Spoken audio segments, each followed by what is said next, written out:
Today's chapter is rise of British rule in India. Bharat के अंदर British rule, आपको पता ही है कि भारत के ऊपर लगभग अंग्रेजों ने 200 साल राज किया है। क्योंकि सुनने में आता है जैसे कि भारत के अंदर अंग्रेज़ जो थे वो 1600 के आजू बाजू आए थे और 1660-70 के आजू बाजू, और 1947 के अंदर हमने उनसे आज़ादी पाई। तो लगभग 200 साल तक जो भारत के ऊपर अंग्रेज़ों ने रूल किया है, अंग्रेज़ जिनको हम ब्रिटिश भी कहते हैं, इंग्लिश भी कहते हैं, तो इन लोगों ने भारत के अंदर किस प्रकार अपनी जड़ें मजबूत की वो जानेंगे। क्योंकि देखिए, आज हम एक बात तो समझते हैं कि जब हम किसी दूसरे कंट्री में जाते हैं तो एज अ गेस्ट या एज अ माइग्रेंट हम जब वहाँ जाते हैं तो हमारा इंटेंशन कुछ ऐसा तो नहीं होता है कि हम उस देश पे कब्जा कर लें। लेकिन ऐसा हुआ क्या कि अंग्रेज़ भारत में आए तो थे व्यापारी बन के, वो ट्रेडर्स बन के भारत में आए थे, लेकिन ऐसा हुआ क्या कि वो आकर हमारे मालिक बन बैठे। तो यही इस चैप्टर में हमें जानने को मिलेगा। काफ़ी इंटरेस्टिंग चैप्टर है, बहुत ही मज़ा आएगा आपको ये हिस्ट्री जानकर कि भारत में अंग्रेज़ किस प्रकार हमारे जो थे वो मालिक बन बैठे एक तरह से। Since the ancient period, India has enjoyed an incomparable position in the world due to its economic, cultural and religious inheritance. अब भारत जो है वो दुनिया में एक बहुत ही उच्च पोजीशन पे रहा है हमेशा से, यानी कि भारत का जो नाम है पूरी दुनिया के अंदर बहुत ही सर्वश्रेष्ठ अच्छे देशों में, अमीर और बहुत ही ज़्यादा समृद्ध देशों में लिया जाता है। भारत की इकोनॉमी की बात करें, भारत का कल्चर या फिर भारत का जो रिलीजियस जो इनहेरिटेंस है, यानी कि जो हमारे यहाँ पर देखिए, आप जानते हो कि भारत एकमात्र दुनिया में ऐसा देश है जहाँ पर हर धर्म के व्यक्ति का स्वागत किया जाता है। बाकी आप पूरी दुनिया में चले जाइए, आपको ऐसा मुल्क कहीं भी देखने को नहीं मिलेगा। तो इसका कारण क्या है? ऐसा क्या है कि भारत के अंदर ही ऐसी चीज़ें हैं, भारत ही ऐसा मुल्क है। तो ये जो हमारी जो धर्मनिरपेक्षता की नीति है, यानी कि हम सेकुलर कंट्री हैं, यही हमारे देश को दूसरे देशों से भिन्न करता है, अलग करता है और दूसरे देशों से ऊपर पहुंचाता है। तो भारत एक पुराने समय ही समृद्ध देश रहा है। भारत इकोनॉमिकली बहुत ज़्यादा समृद्ध रहा है। इकोनॉमिकली का मतलब यहाँ पर कि पैसा, भारत कभी गरीब देश नहीं रहा है। शुरू से भारत बहुत ही ज़्यादा पैसे वाला मुल्क रहा है, यानी कि हमारे पास एक अमीर मुल्क है हमारा। और कल्चरल इनहेरिटेंस की बात करें कि कल्चर जो है भारत का वो भी बहुत ही ज़्यादा समृद्ध रहा है। देश विदेश से आप जानते हो कि लोग भारत के कल्चर को जानने के लिए आते हैं, आज भी आते हैं। तो उस समय भी भारत की जो ये पोजीशन थी, यानी कि इसके कल्चर के बारे में, इसकी समृद्धि, इसकी अमीरी को देखने के लिए देश विदेश से लोग आते थे। और उस समय आपको पता है भारत के अंदर बनने वाली चीज़ें पूरे विश्व में बहुत डिमांड में थी। जैसे आप जानते हैं कि भाई आजकल बहुत सारी चीज़ें ऐसी होती हैं जिनकी डिमांड होती है तो उनका दाम बहुत ज़्यादा होता है। जैसे हम एप्पल के आईफोन की बात करें तो हर एक व्यक्ति उसको एक स्टेटस की तरह लेता है कि भाई एप्पल का आईफोन मुझे चाहिए, तो एप्पल जो है वो डिमांड में रहता है। बहुत सारी गाड़ियों की बात करें, पर्टिकुलर गाड़ियाँ जैसे हैं ऑडी, BMW, ये गाड़ियाँ बहुत विश्व में ऐसे मानी जाती कि बहुत ही हाई लेवल की गाड़ियाँ हैं, तो इनकी भी बहुत ज़्यादा डिमांड रहती है। वैसे ही भारत में बनने वाली चीज़ें, उस समय खैर टेक्नोलॉजी ऐसी नहीं थी कि गाड़ियाँ और ये चीज़ें हों, लेकिन नेचुरल जो चीज़ें थी उनकी बहुत डिमांड थी विदेशों में। तो भारत में बनने वाले जो स्पाइसेस होते हैं, यानी कि मसाले, मसलिन मतलब मखमल का कपड़ा होता है, वो सिल्क क्लोथ, यानी कि जो मखमल का कपड़ा, एक तरह सिल्क जिसको हम बोलते हैं उसका कपड़ा, फिर इंडिगो, यानी कि एक ऐसा ये इंडिगो जो है एक ऐसा प्लांट है जिससे डाई वगैरह बनाई जाती है, जिससे कपड़ों को रंगा जाता है। तो इन सब चीज़ों की यूरोपियन कंट्रीज़ के अंदर बहुत ज़्यादा डिमांड थी, यानी कि यूरोप के अंदर ये सब चीज़ें बहुत डिमांड में थी। तो यूरोपियन लोग जो थे वो भारत के साथ ट्रेड करते थे, व्यापार करते थे, क्योंकि यहाँ से इन चीज़ों को ये ले जाकर अपने देश में बेचते थे। तो उस समय जो था भारत और यूरोप के बीच में ट्रेड जो था वो लैंड रूट और सी रूट के द्वारा किया जाता है, यानी कि समंदर के रास्ते भी व्यापारी आते थे और हमारे यहाँ से सामान भर के ले जाते थे, या फिर लैंड रूट के द्वारा भी आते थे। और उस समय इस्तांबुल, जिसको हम उस समय बोलते थे कॉन्स्टेंटिनोपल, जो कि तुर्की में है, उसकी राजधानी है इस्तांबुल, तो ये जो जगह थी ये सेंटर में आता था। अब आपको मैं ये मैप में भी दिखाता हूँ कि कहाँ है इस्तांबुल। आप देखिए यहाँ पर ये रहा तुर्की। तो यानी कि जो हमारा जो सी रूट था इस प्रकार से जाता था। देखिए अगर हम बात करें, ये रास्ता इस प्रकार से था। अगर हम बाय रूट जाएँ, ये देखिए यहाँ से भी जाकर आप लोग यहाँ पर तुर्की, यहाँ पर इस्तांबुल आता था, ठीक है। तो यहाँ से होकर लोग गुजरते थे। तो फिर दूसरे भी कुछ देखिए यहाँ पर रास्ते बताए गए हैं कि आप यहाँ से अगर आप ऐसे जाएंगे तो इतना केप ऑफ गुड होप पे आके फिर आप मोज़म्बिक आएंगे, फिर कोची, तो इस तरह से अलग अलग रूट बताए गए हैं। तो ये जो आप देख रहे हैं दिस इज़ कॉन्स्टेंटिनोपल, सी नाम दिया गया, जिसको आज हम इस्तांबुल के नाम से जानते हैं। इस्तांबुल जो है वो तुर्की की राजधानी है, टर्की जो कंट्री है उसकी राजधानी है। तो उस समय टर्की जो था वो बीच में पड़ता था और वहाँ से होकर हम आगे गुजरते थे, यानी कि सी रूट के द्वारा या लैंड रूट के द्वारा जब हम क्या करते थे, व्यापार करते थे यूरोप के साथ। लेकिन हुआ क्या कि टर्किश मुस्लिम, यानी कि एक ग्रुप है, कम्युनिटी है टर्किश मुस्लिम जो थे उन्होंने कॉन्स्टेंटिनोपल, अब आपको एक चीज़ का और ध्यान रखना है कि कॉन्स्टेंटिनोपल जो नाम ले रहा हूँ मैं बार बार, ये नाम पहले था और अब जो है कॉन्स्टेंटिनोपल को इस्तांबुल कहा जाता है। तो आज अगर आप वर्ल्ड के नक्शे पे, जैसे हमारा क्लास ख़त्म हो जाए इसके बाद आप टाइप करिएगा गूगल पे इस्तांबुल, तो आपको इस्तांबुल जो है तुर्की की राजधानी के रूप में देखने को मिलेगा मैप के ऊपर। लेकिन अगर आप कॉन्स्टेंटिनोपल टाइप करेंगे तो भी आपको देखने को मिलेगा, लेकिन कॉन्स्टेंटिनोपल जो है वो इस्तांबुल का पुराना नाम है, एंशिएंट टाइम में इसको कहा जाता था। तो इस जगह पे जो कि मैंने सर्कल किया है दिस इज़ कॉन्स्टेंटिनोपल। तो यहाँ पर टर्किश मुस्लिम ने जब कब्जा कर लिया, यहाँ पर जब उनका रूल आ गया तो उन्होंने इस रास्ते को यूरोपियंस के लिए बंद कर दिया। उन्होंने कहा कि यहाँ से यूरोपियन लोग नहीं आ जा सकेंगे। तो जब ये रास्ता बंद हो गया तो भारत में मिलने वाली ये जो चीज़ें थी, स्पाइसेस या जो भी चीज़ें ऊपर हमने देखी जो कि हमारी डिमांड में थी, ये सब चीज़ें, तो इन सब चीज़ों की डिमांड और बढ़ गई क्योंकि रास्ता बंद हो गया, चीज़ें वहाँ जा नहीं रही थी, पहुँच नहीं रही थी, इसलिए इसकी डिमांड और बढ़ गई। तो ऐसे में ज़्यादातर लैंड रूट से होता था, तो ऐसे में यूरोप के लोगों ने सी रूट खोजने का प्रयास किया कि जब लैंड रूट, यानी कि यहाँ से जो इस प्रकार से भारत से जाया जाता, देख सकते हैं आप लोग, ये भारत के रास्ते ऐसे देखिए, ये रोड ऐसे जाता था, ईरान, बगदाद, इराक होते हुए, तुर्की होते हुए आगे यूरोप पहुँचता था। लेकिन जब ये लैंड रूट यहाँ पर इस्तांबुल में बंद कर दिया गया, यानी कि इससे आगे नहीं जाने दिया जाने लगा, तो फिर रास्ता ढूंढा जाने लगा सी के हिसाब से। तो देखिए आप यहाँ से देखिए, यहाँ से कैसे केप ऑफ गुड होप पहुँचा गया, फिर उसके बाद मोज़ेम्बिक जाया गया और इस प्रकार होते हुए सऊदी अरेबिया होते हुए कैलिकट पहुँचा गया।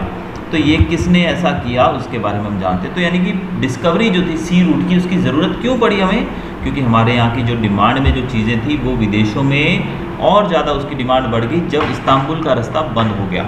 अब सी रूट की डिस्कवरी कैसे हुई वो देखते हैं।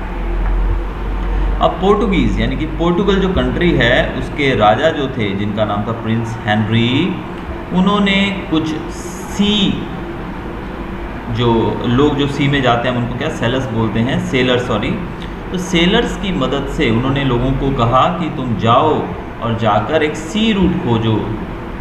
आप यहाँ देखिए दिस इज़ पोर्टुगल, जो कि मैंने अभी आपको बताया था, दिस इज़ पोर्टुगल। तो पोर्टुगल से ये रास्ता ढूंढना शुरू किया गया था, कुछ ब्रेव सेलर्स को भेजा गया राजा के द्वारा और बहुत लोगों ने ट्राई किया, जिसमें से एक नाम था बार्थोलोमेव डियाज का।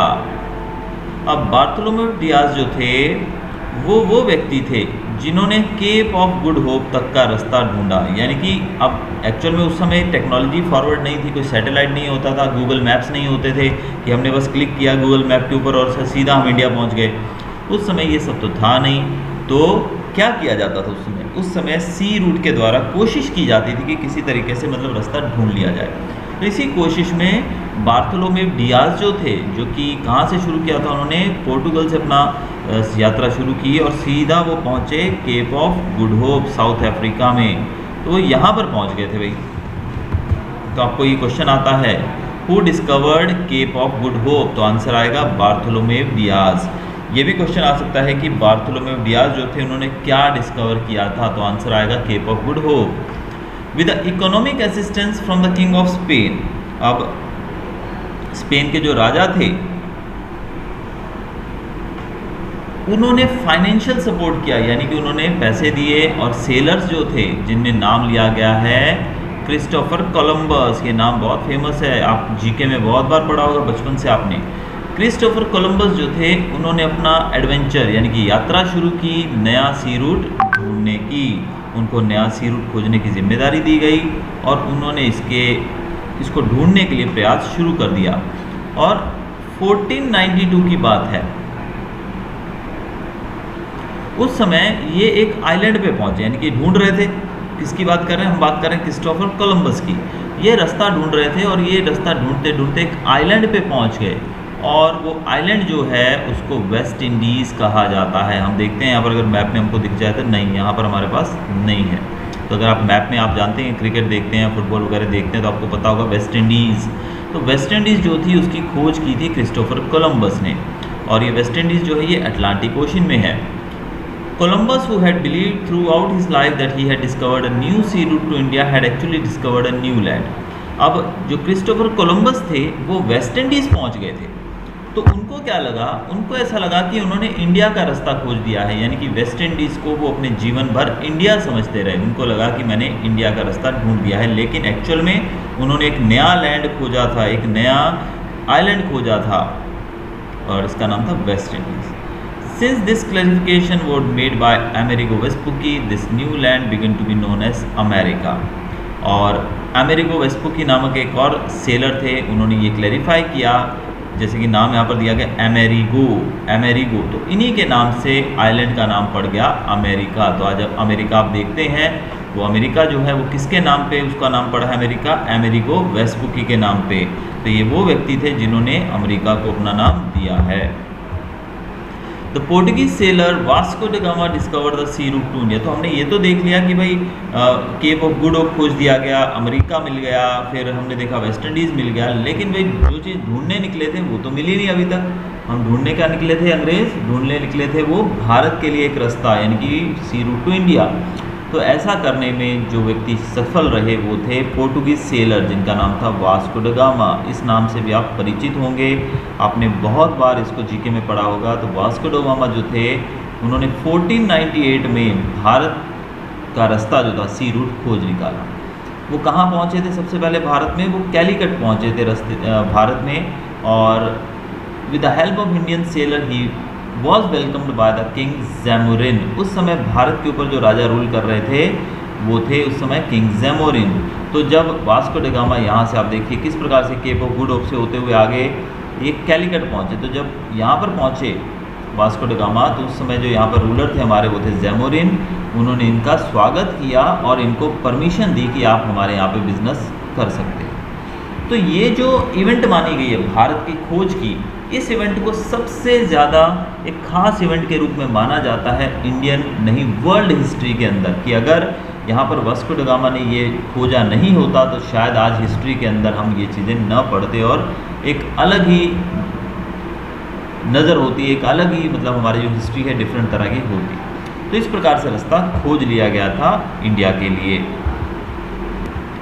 Arrival of Europeans to India, यानी कि यूरोपियंस, यहाँ पर देखिए एक चीज़ याद रखना, यूरोपियंस का मतलब मैं सिर्फ ब्रिटिश की बात नहीं कर रहा हूँ। यूरोपियंस के मतलब होता है पोर्टुगीज़ लोग हैं, पोर्टुगीज़ के साथ साथ यहाँ पर और भी लोग आए थे, जैसे कि पोर्टुगीज़ के लोग थे, फिर डैनिश लोग थे, फिर इंग्लिश लोग आए, ठीक है। तो ये सब जो हैं, इवन फ्रेंच लोग भी आए थे भारत के अंदर। तो ये सब लोग जो हैं ये सब यूरोपियंस ही कहलाते हैं। तो हम यूरोपियन का मतलब एक पर्टिकुलर चीज़ के बारे में नहीं बोलेंगे। तो ये सब लोग पोर्टुगीज़, डच, डानिश, इंग्लिश, ये सब, इवन फ्रेंच, ये सब लोग जो थे इन सबको हम यूरोपियंस कहते थे। तो सबसे पहले भारत में जो आए थे लोग वो थे पोर्टुगीज़। ये चीज़ याद रखनी, who were the first European people to arrive in India. तो सबसे पहले भारत के अंदर इंग्लिश लोग नहीं आए थे, ब्रिटिशर नहीं आए थे, देवर पोर्टुगीज़। और पोर्टुगीज़ लोग भारत में सबसे पहले आए थे, और लगभग 100 साल के अंदर, यानी कि भारत में आने के 100 साल के भीतर पोर्टुगीज़ लोगों ने भारत की कुछ जगहों पे कब्ज़ा कर लिया, जैसे कि दीव, दमन, गोवा। तो इन जगहों पे इन्होंने कब्ज़ा कर लिया। इसके साथ साथ मलक्का, कोचीन, इन जगहों पे पोर्टुगीज़ लोगों ने अपना कब्ज़ा कर लिया। 100 साल लगे इनको ऐसा करने में। अब पोर्टुगीज़ की जो सक्सेस थी, अब देखो पोर्टुगीज़ लोग ऐसे देश में आए थे जो देश बहुत ही ज़्यादा डिमांड में था।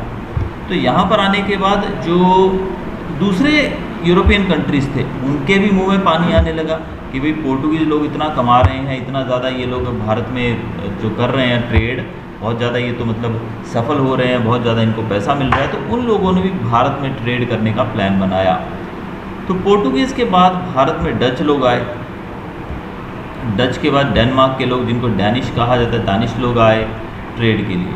यानी कि पोर्टुगीज़, फिर डच, फिर डैनिश लोग आए, और फिर जो थे इंग्लिश ट्रेडर्स भारत में आए। इंग्लिश ट्रेडर्स ने एक कंपनी बनाई जिसको नाम दिया गया ईस्ट इंडिया कंपनी, और ये भारत में ट्रेड करने के लिए कंपनी को बनाया गया कि भारत में व्यापार किया जाएगा इस कंपनी के द्वारा, ईस्ट इंडिया कंपनी। और 1600 के अंदर यानी कि 1600 के अंदर जब क्वीन एलिजाबेथ जो थी इंग्लैंड की, उन्होंने परमिशन दी ईस्ट इंडिया कंपनी को भारत के साथ ट्रेड करने की, तो उस समय अंग्रेज़ यानी कि इंग्लिश लोग जो थे, ब्रिटिश लोग थे, उनकी पहली शिप जो थी वो भारत में एंटर हुई। और उस शिप के जो कैप्टन थे उनका नाम था कैप्टन विलियम हॉकिंस। एक शिप सबसे पहले कहाँ पहुँची थी? सूरत। तो गुजरात के अंदर सूरत जो कि एक बंदरगाह भी है, पोर्ट भी है, वहाँ पर ये शिप पहुँची जिसके कैप्टन थे विलियम हॉकिंस। लेकिन जब ये भारत में पहुँचे ब्रिटिश, तो हमने देखा कि उस समय तक जो पोर्टुगीज़ लोग थे वो तो ऑलरेडी भारत में अच्छा अपना दबदबा बना चुके थे। तो इस कारण से जो पोर्टुगीज़ लोगों का डोमिनेंस यानी कि इनका प्रभाव ज़्यादा था और इन्होंने अंग्रेज़ों का अपोज़ किया, उनका विरोध किया। इस कारण से पोर्टुगीज़ लोगों के विरोध के कारण अंग्रेज़ लोग जो थे वो भारत में अपने ट्रेड सेंटर नहीं बना पाए। देखिए लिखा हुआ, they were not allowed to establish their trade centres there. तो ये अपने व्यापारिक केंद्र यहाँ पर बनाने में सफल ना हो पाए। But finally east India company got permission from the Mughal emperor. लेकिन फिर east India company, Mughal emperor जो उस समय थे भारत के, जहांगीर, उनसे इनको परमिशन मिल गई भारत में रूल वो करने की, व्यापार करने की। तो इस प्रकार अंग्रेज़ों ने सबसे पहली जो अपनी ट्रेड सेंटर था वो सूरत में बनाया, जो कि 1613 में। देखिए 1600 में ये वहाँ से इधर आए थे, 13 साल लग गए इनको भारत के अंदर अपना पहला ट्रेड सेंटर इस्टेब्लिश करते करते। इसके बाद इन्होंने अपने ट्रेड सेंटर जो थे सूरत के बाद भरूच और अहमदाबाद जैसे शहरों में भी अपने ट्रेड सेंटर्स बनाए। लेकिन इनका जो हमारा ये पार्ट था यानी कि जो गुजरात का पार्ट था, यहाँ पर मराठा, आपने ये नाम भी सुना होगा, मराठास जो थे वो बहुत स्ट्रॉन्ग थे उस समय। तो इस कारण से मराठाओं के पावर के कारण जो कंपनी जो थी उसको बड़ा मुश्किल हुआ भारत के अंदर सेट होना। क्योंकि देखिए पोर्टुगीज़ लोगों को देखा इन्होंने राज करते हुए, तो इनको लगा कि हम भी ऐसा ही कुछ करेंगे। तो इनकी इंटेंशन तो यही थी कि ये भी जल्द से जल्द भारत के ऊपर कब्जा करें, ज़्यादा से ज़्यादा एरिया पे ये अपना प्रभुत्व स्थापित करें। लेकिन मराठाओं के होते हुए इनका ये सपना पूरा होता नहीं दिखा। तो मराठाओं के कारण इन लोगों को साउथ और ईस्ट की तरफ भागना पड़ा। और फिर अंग्रेज़ों ने मछलीपट्टनम जो कि आंध्र प्रदेश में है, सेंट जॉर्ज जो कि चेन्नई में है और फोर्ट विलियम जो कि कोलकाता में है, यहाँ पर इन्होंने अपने ट्रेड सेंटर्स बना लिए। अब यहाँ पर आप देख सकते हैं, इस मैप के द्वारा आपको क्लियर हो जाएगा कि अंग्रेज़ों ने एक्चुअल में यहाँ पर अपना दीव, दमन और गोवा में अपने ट्रेड सेंटर्स बनाए थे। लेकिन जब ये यहाँ पर साउथ की तरफ या फिर यहाँ पर अपना मतलब प्रभुत्व इस एरिया में स्थापित करना चाहते थे, लेकिन यहाँ पर मराठास जो थे महाराष्ट्र से, इसलिए इनका प्रभुत्व स्थापित नहीं हो पाया। फिर ये यहाँ से जाकर सीधा ये कोलकाता गए जहाँ पर फोर्ट विलियम था। फिर इन्होंने सेंट जॉर्ज जो था चेन्नई के अंदर, कोची वगैरह, इन जगहों पे इन्होंने अपने ट्रेड सेंटर्स एस्टेब्लिश किए। तो यानी कि इनका जो रास्ता था वो साउथ और ईस्ट की तरफ चला गया। और उस समय इनका जो हेडक्वार्टर था वो मुंबई बन गया। सो मुंबई वॉज देयर हेडक्वार्टर। अब अंग्रेज़ों ने देखिए धीरे धीरे अपना काम करना शुरू कर दिया। इसके बाद जो भारत के अंदर एक और लोग आए, there were the French East India Company. देखिए ये जो थी ये ब्रिटिश ईस्ट इंडिया कंपनी थी, अंग्रेज़ों के द्वारा स्थापित की गई। दूसरा जो आया यहाँ पर फ्रेंच ईस्ट इंडिया कंपनी, ये फ्रेंच लोगों के द्वारा इस्टेब्लिश की गई थी। ये 1668 में, देखिए ये बहुत देर बाद जागे थे। हमने देखा कि लगभग जो पोर्टुगीज़ लोग थे वो 1500 में भारत में रूल कर रहे थे, 1500 से। फिर 1600 में अंग्रेज़ आए, ब्रिटिश ईस्ट इंडिया कंपनी बनाई। और 1668 में एक और ऐसी ही पावर, एक और कंपनी भारत में पहुंची बिजनेस करने के लिए, that is called French East India company. और उन्होंने जो अपने ट्रेड सेंटर्स थे वो माहे, कराईकल, पौंडीचेरी, चंद्रनगर, मछलीपट्टनम जैसी जगहों पे लगाए। इन जगहों को आप यहाँ पर देख सकते हैं, जो नाम है आप थोड़े बहुत दिए हैं। पौंडीचेरी, कराईकल यानी कि चेन्नई के कुछ एरियाज में इन्होंने कब्जा किया। यहाँ पर आप एक चीज़ देख सकते हैं कि तीनों जो रूलर्स थे यानी कि पोर्टुगीज़ थे, फ्रेंच थे, ब्रिटिश थे, उनके यहाँ पर एरियाज़ को दर्शाया गया इस मैप के अंदर। आप ध्यान से देखेंगे तो आपको क्लियर हो जाएगा। देखिए जो स्टार बने हुए हैं वहाँ पर पोर्टुगीज़ लोगों का कब्जा था, जहाँ स्टार बने हैं। और जहाँ पर ये ट्रायंगल बना है, माहे, पुडुचेरी, कराईकल, तो यहाँ पर ये फ्रेंच लोग थे। और जो डॉट है राउंड वाला जो आप ये देख रहे हैं ब्लू वाला, यहाँ पर अंग्रेज़ों का रूल था। तो इस तरीके से अंग्रेज़ों के बाद सबसे पहले पोर्टुगीज़, फिर ब्रिटिश, फिर फ्रेंच लोग भी भारत में आ गए। अब 18th सेंचुरी के अंदर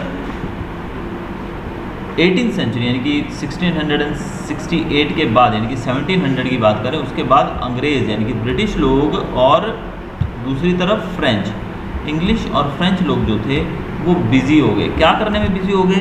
वो पूरे विश्व पे अपना कब्जा करने में बिज़ी हो गया। क्योंकि आपने देखा था हिस्ट्री के अंदर वर्ल्ड वॉर 1, 2 जो हम पढ़ेंगे आने वाले चैप्टर्स के अंदर, उस समय ये जो यूरोपियन कंट्रीज़ थे ये दूसरे देशों के ऊपर कब्जा करने के लिए निकल चुके थे। यानी कि ये ऐसे देश जैसे कि खासकर हम बात करें अफ्रीकन कंट्रीज, एशियन कंट्रीज़ के ऊपर कब्जा करना शुरू कर दिया था। तो ये जो थे ये पूरे विश्व के ऊपर कब्जा करने की फिराक में निकले। और 1746 और 1763 के अंदर 3 युद्ध हुए थे जिसको हम 3 कर्नाटक वॉर्स के नाम से जानते हैं। कर्नाटका के अंदर ये युद्ध हुए होंगे इसलिए इसको 3 कर्नाटक वॉर्स के नाम से जाना जाता है। ये युद्ध हुए थे फ्रेंच ईस्ट इंडिया कंपनी और ब्रिटिश ईस्ट इंडिया कंपनी के बीच में। देखिए अपना प्रभुत्व स्थापित करने के लिए यानी कि अपनी सुप्रीमेसी बताने के लिए फ्रेंच और ब्रिटिश जो दोनों ही आए थे यूरोप से, वो दोनों आपस में लड़ पड़े। 3 बार इनके बीच में युद्ध हुआ, लेकिन इन तीनों ही युद्ध में फ्रेंच ईस्ट इंडिया कंपनी की हार हुई। उन्होंने युद्ध हार गए वो लोग। इसलिए जो ब्रिटिश ईस्ट इंडिया कंपनी थी उसका जो दबदबा था वो भारत में बढ़ गया। क्योंकि अब तक तो भारत के अंदर फ्रेंच, ब्रिटिश और पोर्टुगीज़ लोगों का रूल था, लेकिन फ्रेंच लोगों के हारने के बाद ब्रिटिश लोगों का दबदबा भारत में बढ़ गया। और ऐसा कहा जाता है कि जो बैटल, ये अंत हुआ बैटल, इसके साथ ही फ्रेंच और ब्रिटिश के बीच में जो ये युद्ध खत्म हुआ, उसके बाद पोर्टुगीज़ लोग तो थे जिन्होंने 100 साल तक रूल किया भारत के ऊपर, वो धीरे धीरे उनका जो हिस्सा था वो काफ़ी कम हो गया, सिमट गया। यानी कि पोर्टुगीज़ लोगों का रूल जो था सिर्फ इन 3 जगहों पर रह गया, दीव, दमन और गोवा। यहाँ पर पोर्टुगीज़ लोगों का रूल रहा, बाकी सब जगह पर ज़्यादातर ब्रिटिश का और कुछ जगहों पे फ्रेंच का रूल रहा। और फ्रेंच लोगों का रूल कहाँ था वो भी हम देख लेते हैं। फ्रेंच लोग जो थे वो थे चंद्रनगर, माहे, करिएकल और पौंडीचेरी। इन जगहों पे जो फ्रेंच लोग थे उनका रूल था। और लास्ट जो कुछ और भी बाकी थे उसमें था जैसे डच लोगों ने भारत को फॉरएवर छोड़ दिया, यानी कि वो हमेशा के लिए भारत से चले गए और भारत में रह गया सिर्फ पोर्टुगीज़, इंग्लिश यानी कि ब्रिटिश और फ्रेंच लोग। तो ये 3 लोग ही भारत में बचे।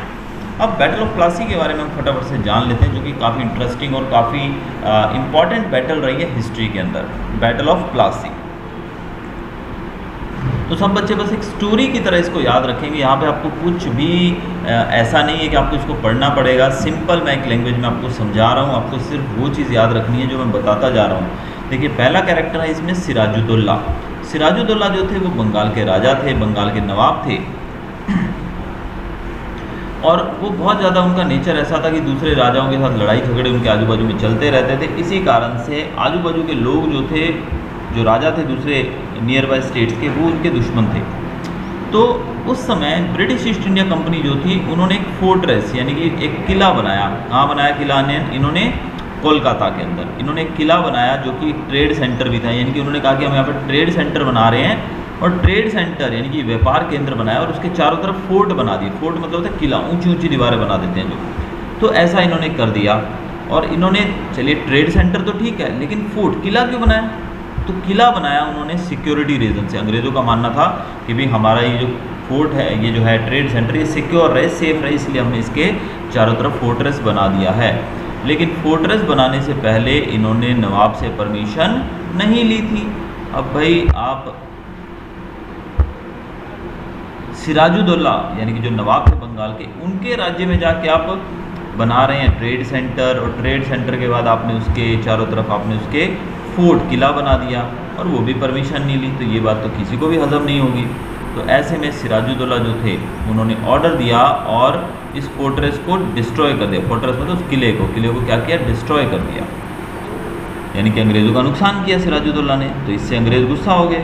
तो ये न्यूज़ जब मद्रास पहुंची, जिसको आज हम चेन्नई बोलते हैं, वहाँ पहुंची, तो वहाँ पर उस समय रॉबर्ट क्लाइव जो थे वो वहाँ काम कर रहे थे। तो रॉबर्ट क्लाइव जो थे वो एक छोटी सी आर्मी लेकर, यानी कि उनके पास जितने भी अंग्रेज़ सैनिक थे या भारतीय सैनिक थे जहाँ भी वो काम कर रहे थे, वो उतने लोगों को लेकर, छोटी आर्मी थी, बहुत बड़ी आर्मी नहीं थी, उतने लोगों को लेके वो बंगाल की तरफ पहुँचे।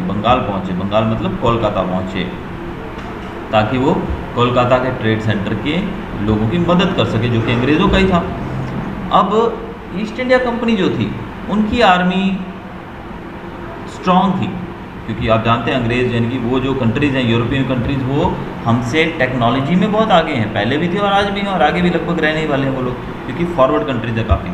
तो ब्रिटिश ईस्ट इंडिया कंपनी की जो आर्मी थी वो बहुत स्ट्रॉन्ग थी, लेकिन फिर भी उन्होंने ये रियलाइज़ किया कि नवाब यानी कि सिराजुद्दौला को हराना आसान नहीं है।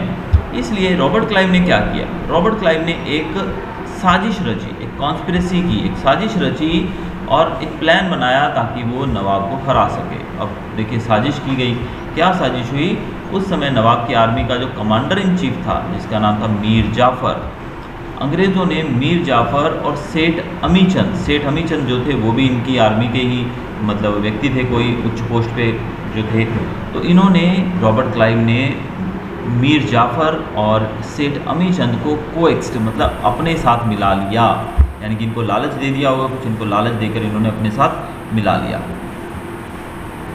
और एक युद्ध छिड़ा जो कि एक विलेज है जिसका नाम है प्लासी के नज़दीक में गांव है प्लासी जिसको कहा जाता है, वहाँ पर एक युद्ध हुआ जिसमें ब्रिटिश ईस्ट इंडिया कंपनी की फ़ौज और दूसरी तरफ नवाब ऑफ बंगाल सिराजुद्दौला जो थे उनकी आर्मी आमने सामने हुई। लेकिन इस युद्ध के अंदर जैसे कि हमने देखा कि जो कमांडर इन चीफ थे सिराजुद्दौला की आर्मी के, मीर जाफ़र और दूसरे इनके जो इम्पोर्टेंट जो मंत्री थे या जो भी व्यक्ति थे सेठ अमीचंद, ये दोनों ही अंग्रेज़ों की तरफ से लड़ रहे थे। तो प्लान के मुताबिक मीर जाफ़र जो कि कमांडर था उसको तो पहले ही अंग्रेज़ों ने अपने साथ मिला लिया था, तो मीर जाफ़र ने अच्छे से स्ट्रेटजी नहीं बनाई और वो बैटल जो थी वो हार गया, सिराजुद्दौला हार गया, यानी कि मीर जाफ़र हार गया तो ओबियसली सिराजुद्दौला हार गया। लेकिन सिराजुद्दौला तो रियल में हारा और मीर जाफ़र ने तो नाटक किया था, क्योंकि मीर जाफ़र तो ऑलरेडी अंग्रेज़ों की फेवर में ही था। तो इस कारण जो बैटल ऑफ प्लासी जो थी, यानी कि ये जो रॉबर्ट क्लाइव थे उन्होंने अपनी चतुराई से अपने दिमाग से लोगों को घूस देकर मतलब अपने साथ मिलाकर इस युद्ध को सिर्फ आधे दिन में जीत लिया, यानी कि आधा दिन, सुबह लड़ाई शुरू हुई और दोपहर तक तो सब खत्म हो गया। और इसी कारण से कंपनी जो थी, कंपनी मतलब ब्रिटिश ईस्ट इंडिया कंपनी, उसका जो कब्ज़ा था वो बंगाल पर और ज़्यादा स्ट्रॉन्ग हो गया। जो एरिया हम बोलते हैं ना 24 परगना जिसको हम कहते हैं, बंगाल के अंदर एरिया है 24 परगनाज, तो इस एरिया के ऊपर अंग्रेज़ों का रूल और ज़्यादा बढ़ गया और ज़्यादा इनका प्रभुत्व बढ़ गया। अब अंग्रेज़ों ने मीर जाफ़र को वादा किया था कि हम सिराजुद्दौला के बाद तुम्हें नवाब बना देंगे, तो अंग्रेज़ों ने मीर जाफ़र को नवाब बना दिया बंगाल का। यानी कि युद्ध में हारने के बाद सिराजुद्दौला जो थे वो तो हार गए। अब इन्होंने लालच जो दिया था मीर जाफ़र को वो यही दिया था कि अगर तुम हमारा साथ दोगे तो हम तुम्हें बंगाल का नवाब बना देंगे। तो यहाँ पर युद्ध हारने के बाद इन्होंने मीर जाफ़र को बंगाल का नवाब बना दिया। तो इस प्रकार से कंपनी का जो रूल था वो भारत के अंदर और ज़्यादा स्ट्रॉन्ग होने लगा। और after the battle of Plassey जो कि 1757 में हुई थी, इसके बाद अंग्रेज़ों का रूल जो था भारत में और ज़्यादा स्ट्रॉन्ग होने लगा। तो ये डेट आपको याद रखनी है, बैटल ऑफ प्लासी हुई थी 23 जून 1757 में, और बैटलफील्ड जो थी जहाँ पर युद्ध हुआ था वो थी 38 किलोमीटर दूर मुर्शिदाबाद से बंगाल के अंदर। तो ये हमने देखा बैटल की बात करते हैं। Battle of Buxar battle of Plassey की तरह ही हुआ है कि युद्ध था जो कि 1764 में हुआ था, 1764 में। अब इसमें हुआ क्या था, जैसे हमने बैटल ऑफ प्लासी में देखा था कि नवाब जो थे बंगाल के, उन्होंने जब अंग्रेज़ों के खिलाफ युद्ध लड़ा तो उनकी तरफ से लड़ने वाले उनके जो कमांडर इन चीफ थे मीर जाफ़र और उनके एक सेठ अमीचंद नाम से जो व्यक्ति थे, ये दोनों अंग्रेज़ों की तरफ मिल गए, जिस कारण से यानी कि इन्होंने नवाब से धोखा किया, जिस कारण से नवाब ये युद्ध हार गए। ऐसे ही बैटल ऑफ बक्सर भी एक युद्ध था जो कि अंग्रेज़ों के द्वारा लड़ा गया था। तो ब्रिटिशर्स जो थे उन्होंने, हमने देखा था कि बैटल ऑफ प्लासी के समय उन्होंने ब्रिटिशर्स ने मीर जाफ़र को राजा बना दिया था, यानी कि सिराजुद्दौला के हारने के बाद मीर जाफ़र को बंगाल की बागडोर दे दी गई थी। और अंग्रेज़ों ने टैक्स के रूप में, यानी कि मीर जाफ़र को, क्योंकि मीर जाफ़र एक्चुअल में तो अंग्रेज़ों का ही व्यक्ति था, उनका ही बंदा था, तो इस कारण से उन्होंने मीर जाफ़र के माध्यम से पूरे एरिया से ज़्यादा टैक्स कलेक्ट करके अपनी जेबें भरने की कोशिश की। और ज़्यादा पावर इनको चाहिए थी, यानी कि अंग्रेज़ लोग थे। अब मीर जाफ़र जो थे वो बनाए गए राजा, लेकिन जब वो राजा बने तो उनके अंग्रेज़ों के साथ थोड़े बहुत मतभेद हो गए, जिस कारण से अंग्रेज़ों ने अपनी पावर को और बढ़ाने के लिए मीर जाफ़र को डीथ्रोन कर दिया। मीर जाफ़र को डीथ्रोन करने का मतलब कि मीर जाफ़र को गद्दी से हटा दिया। थ्रोन मतलब होता है राजगद्दी, यानी कि उन्होंने उसको हटा दिया। जब मीर जाफ़र को हटाया तो उसके बाद मीर कासिम नामक एक व्यक्ति थे जिनको वहाँ का नवाब बनाया गया। तो थोड़ा कंफ्यूज आप होगे, मीर जाफ़र, मीर कासिम एट्सेट्रा, तो कंफ्यूज नहीं होना है। कहानी जैसे मैं समझाता जा रहा हूँ आप लोग याद रखते जाइए माइंड में कि मीर जाफ़र जो थे वो जब नवाब बने तो उनके द्वारा जो काम किए गए थे, यानी कि अंग्रेज़ों का बहुत इंटरफेरेंस था उनके राज्य के अंदर, क्योंकि अंग्रेज़ों को ऐसा लगता था कि भी मीर जाफ़र जो है उसको उन्होंने बनाया है राजा, तो इसलिए वो बहुत बीच में टांग अड़ाते थे, जिस कारण से मीर जाफ़र उनके थोड़ा उनके बीच में मतभेद क्रिएट होने लगे। ऐसे में अंग्रेज़ों ने मीर जाफ़र को गद्दी से हटाकर मीर कासिम को वहाँ का नवाब बना दिया। लेकिन मीर कासिम जो था वो और भी ज़्यादा एम्बिशियस व्यक्ति था और कंपनी के लिए वो बहुत ही बड़ा खतरा साबित हो सकता था। यानी कि मीर कासिम जो थे वो और ज़्यादा एम्बिशियस व्यक्ति थे, यानी कि अपने राज्य को और ज़्यादा बढ़ाने में वो विश्वास करते थे, वो अंग्रेज़ों की बात नहीं सुनते थे ज़्यादा। इस कारण से अंग्रेज़ों को लगा कि मीर कासिम जो है वो हमारे लिए और भी ज़्यादा खतरनाक साबित हो सकता है। इसी कारण से अंग्रेज़ों ने क्या किया, अंग्रेज़ों ने मीर कासिम को गद्दी से हटाया और फिर से मीर जाफ़र को राजा बना दिया। देखिए अंग्रेज़ों की रणनीति देखिए, कितने ज़्यादा वो लोग मतलबी लोग थे कि उन्होंने एक को हटाया फिर दूसरे को बनाया, दूसरे को हटाया फिर तीसरे को बनाया, यानी कि वही इनका यही जो खेल था ये चलता रहा। अब हमने देखा कि मीर जाफ़र जो थे उनको हटाने के बाद मीर कासिम आए, मीर कासिम को हटा के फिर मीर जाफ़र आए। तो मीर जाफ़र के नवाब बनने के बाद मीर कासिम जो थे उनको बहुत बुरा लगा, क्योंकि वो बहुत ही ज़्यादा एक अंग्रेज़ों के ख़िलाफ़ लड़ने में बहुत ज़्यादा वो उत्सुक थे।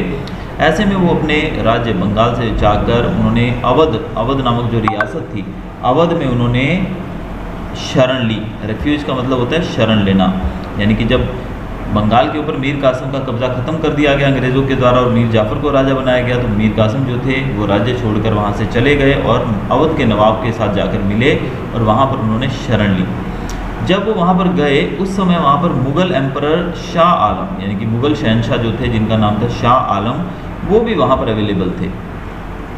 ये बात कर रहे हैं हम जब नवाब जो थे अवध के, उनके पास मीर कासिम पहुँचे तो मीर कासिम के साथ वहाँ पर शाह आलम भी मौजूद थे और शाह आलम, अवध के नवाब और मीर कासिम, इन तीनों ने मिलकर अंग्रेज़ों के खिलाफ यूनाइटेडली, यानी कि मिलकर तीनों ने, कौन कौन लोग थे यहाँ पर देखिए, अवध के नवाब, मुग़ल एम्परर शाह आलम और तीसरे थे यहाँ पर मीर कासिम, इन तीनों ने मिलकर अंग्रेज़ों के खिलाफ युद्ध छेड़ दिया।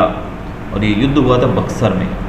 बक्सर में युद्ध हुआ था 22 अक्टूबर 1764 में, जिसमें इन तीनों की जो यूनाइटेड आर्मी थी, यानी कि मीर कासिम, अवध के नवाब और शाह आलम, इन तीनों की जॉइंट आर्मी जो थी वो फिर से हार गई। तो ये देखिए अंग्रेज़ों की चाल देखिए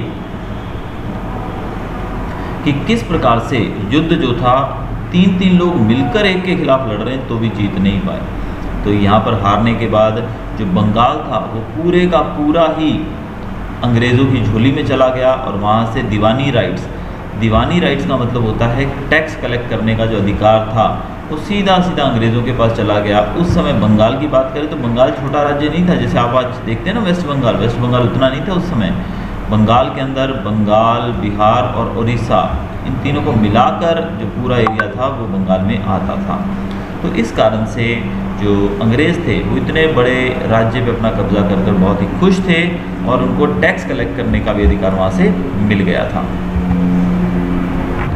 हमने देखा कि बंगाल, बिहार और उड़ीसा जैसे बड़े राज्य के अंदर जब अंग्रेज़ों ने अपना दबदबा बना लिया तो धीरे धीरे उन्होंने अपने रूल को और ज़्यादा एक्सपेंड करना शुरू किया, यानी कि भारत के अंदर दूसरे हिस्सों पे भी उन्होंने कब्जा करना शुरू किया।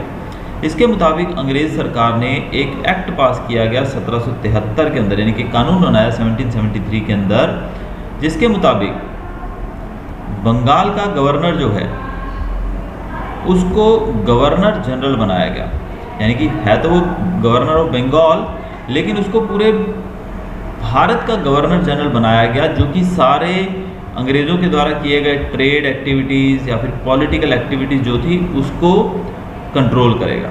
अब यहाँ पर समझने वाली बात सिंपल यही है कि जो बंगाल का गवर्नर था, क्योंकि हमारे यहाँ पर नवाब होते थे लेकिन अंग्रेज़ों ने इनको गवर्नर वगैरह जो कहते थे उस समय, अंग्रेज़ी शब्द जो है गवर्नर वगैरह, तो अंग्रेज़ों के द्वारा गवर्नर जनरल जो बनाया गया बंगाल का, उसको ही अधिकार दिया कि पूरे भारत के अंदर जहाँ भी अंग्रेज़ों का रूल है, यानी कि कंपनी का रूल है, वो उसको कंट्रोल करे डायरेक्टली।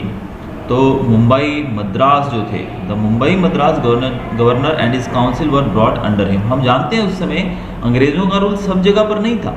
हम जानते हैं, हमने पिछले टॉपिक के अंदर देखा स्टार्टिंग ऑफ द चैप्टर, कि अंग्रेज़ जो थे उनका मुंबई मद्रास ऐसी जगहों पे 2-3 जगहों पे ही कब्जा था, सब जगहों पे नहीं था। जो पीछे का मैप आप देखते हैं यहाँ पर, मैप के अंदर हमने देखा था कि हर जगह पर उनका कब्जा नहीं था। अंग्रेज़ों का कब्जा सिर्फ था, देखिए राउंड जो किया हुआ है यहाँ पर, सेंट जॉर्ज जो कि चेन्नई है, मद्रास की बात कर रहे हैं, इसके साथ साथ इनका कब्जा था मुंबई में और सूरत में, और चौथी जगह थी फोर्ट विलियम्स, और फोर्ट विलियम्स जो है वो बंगाल में ही है, कोलकाता यानी कि। तो यानी कि यहाँ पर बैठा जो गवर्नर जनरल था, जिसको मैंने जी लिखा है यहाँ पे, ये डायरेक्टली सूरत में होने वाली एक्टिविटीज़, मुंबई में होने वाली एक्टिविटीज़ और चेन्नई में होने वाली एक्टिविटीज़ के ऊपर नज़र रखता था, यानी कि he was the indirect head of the company.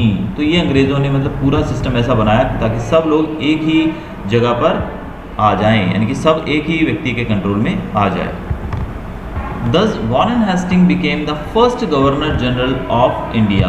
तो भारत के पहले गवर्नर जनरल के रूप में वॉरेन हेस्टिंग को बनाया गया, नियुक्त किया गया। तो ये आपको क्वेश्चन याद रखना है, who was the first governor general of India. तो भारत का पहला गवर्नर जनरल कौन था? Warren Hastings. आपको याद रखना है, 1 वर्ड में पूछा जाता है आंसर कि पहले गवर्नर जनरल का नाम बताइए। अब जब गवर्नर जनरल वॉरेन हेस्टिंग्स थे, उस समय उनके कार्यकाल में मराठा वॉर हुई थी। कौन कौन सी मराठा वॉर थी? First Maratha war and the second Mysore war with Hyder Ali. बेटा 1 मिनट में। तो गवर्नर जनरल जो थे वॉरेन हेस्टिंग्स, जब उन्होंने गवर्नर जनरल का पद संभाला तो उनके कार्यकाल में युद्ध बहुत हुए, जिनमें से एक युद्ध था मराठा वॉर, जो कि मराठाओं के साथ अंग्रेज़ों का युद्ध था, और दूसरा था सेकेंड मैसूर वॉर, जो कि हैदर अली के साथ हुई थी अंग्रेज़ों की। The problems for the East India Company increase because it had to face both the power simultaneously. यानी कि अंग्रेज़ों के लिए समस्या इस प्रकार से बढ़ गई कि एक तरफ से तो जो मराठा योद्धा थे वो अंग्रेज़ों के खिलाफ लड़ रहे थे, और दूसरी तरफ से हैदर अली जैसे जो लोग थे, जो राजा थे, वो अंग्रेज़ों के खिलाफ लड़ रहे थे। यानी कि अंग्रेज़ों के लिए समस्या बढ़ रही थी कि दो जगह कैसे लड़ेंगे वो। Sorry. So Cornwallis took over as governor general after Warren Hastings. तो वॉरेन हेस्टिंग्स जो पहले गवर्नर जनरल थे, उनके बाद जो गवर्नर जनरल बने उनका नाम था वॉरेन हेस्टिंग्स के बाद कॉर्नवालिस जो थे, उन्होंने वॉरेन हेस्टिंग्स के बाद गवर्नर जनरल का पद संभाला, और जब वो उन्होंने गद्दी संभाली तो उनके कार्यकाल में थर्ड मैसूर वॉर हुआ, और थर्ड मैसूर वॉर जो था वो टीपू सुल्तान के साथ हुआ था, और टीपू सुल्तान को टाइगर ऑफ मैसूर भी कहा जाता है। ये क्वेश्चन 1 वर्ड में पूछा जाता है, who is known as tiger of Mysore? It's Tipu Sultan. तो टीपू सुल्तान को टाइगर ऑफ मैसूर कहा जाता है। और तीसरा मैसूर वॉर जो था वो अंग्रेज़ों और टीपू सुल्तान के बीच में हुआ था।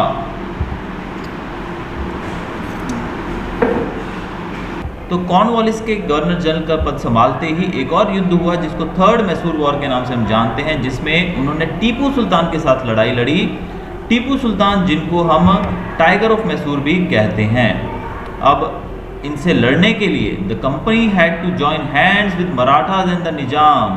यानी कि टीपू सुल्तान को हराने में, Tipu Sultan was one of the strongest ruler at that time, यानी कि उस समय के एक बहुत ही स्ट्रॉन्ग रूलर थे। इस कारण से टीपू सुल्तान को अंग्रेज़ जो थे वो नहीं हरा पा रहे थे, इसलिए अंग्रेज़ों ने मराठाओं के साथ और निज़ाम जो थे, निज़ाम ऑफ अवध, इनके साथ हाथ मिलाया और टीपू सुल्तान के साथ लड़ाई लड़ी।